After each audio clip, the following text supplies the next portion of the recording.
let us consider a circle.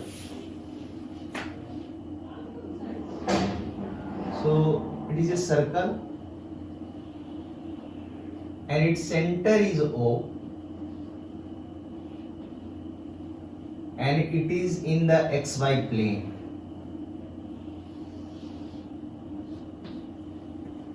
In which a particle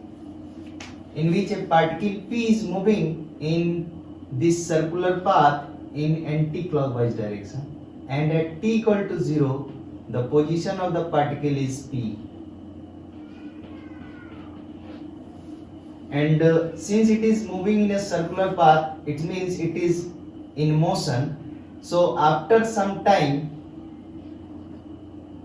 suppose at time t, its position becomes P dash, and this time is t is equal to t, and after some advancement of time, very small advancement of time, means dt, after time dt, the position of the particle becomes P double dash,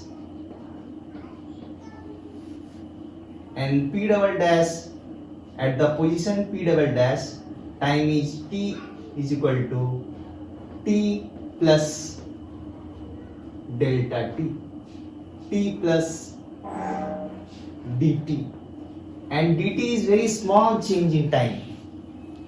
Dt is very small change in time. At the position P dash, when the time is t is equal to t, let us consider the angular position of the particle is theta.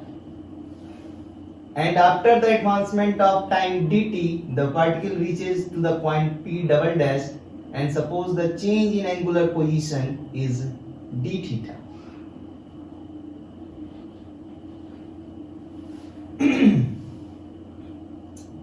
So we can define instantaneous acceleration for very small change in theta as omega is equal to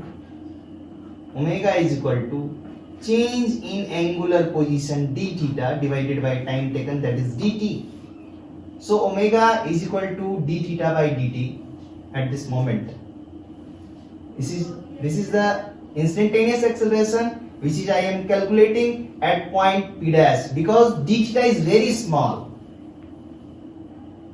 So the angular velocity is omega. Now consider the distance P dash to P double dash. It is said to be an arc. So there is a relation. This is arc, and suppose this is the center O and this is the radius, and this is AB, and AB is said to be arc. Suppose this angle is theta, this is the plane angle. So plane angle theta is defined as arc length upon radius. So that's why we can write theta is equal to arc length, that is AB, divided by radius.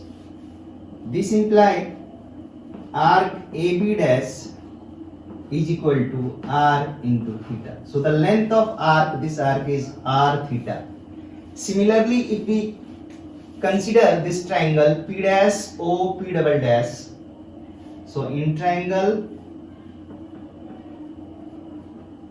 P dash O P double dash, if you want to write d theta is equal to P dash P double dash arc length divided by, and radius of this circle is r. Radius of this circle is r. It is mentioned. So d theta is equal to P dash P double dash arc length divided by r. So this implies P dash P double dash is equal to r d theta. If I assume P dash P double dash is very small change in distance, that is ds. Look at this is the distance at the position P dash from the reference axis at time t, and after some time, that is the from the after dt time, the change in distance is ds, and this distance is very small change in distance. So I assume p dash p double dash is equal to ds. Now the expression becomes ds is equal to r d theta. Now if we divide this expression by d theta both sides, by dt,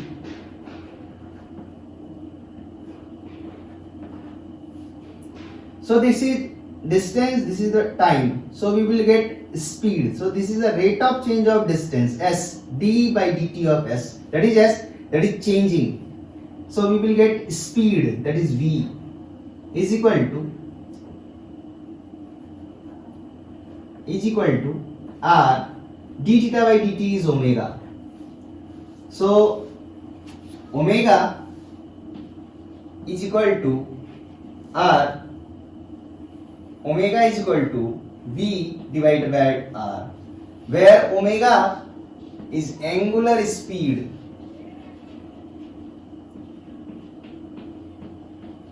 and v is linear speed of the particle, and r, here r is the radius. In case of circular motion, r is radius. So this is the relation between linear variable and angular variable. V is linear variable, it is varying linearly, and omega is angular variable.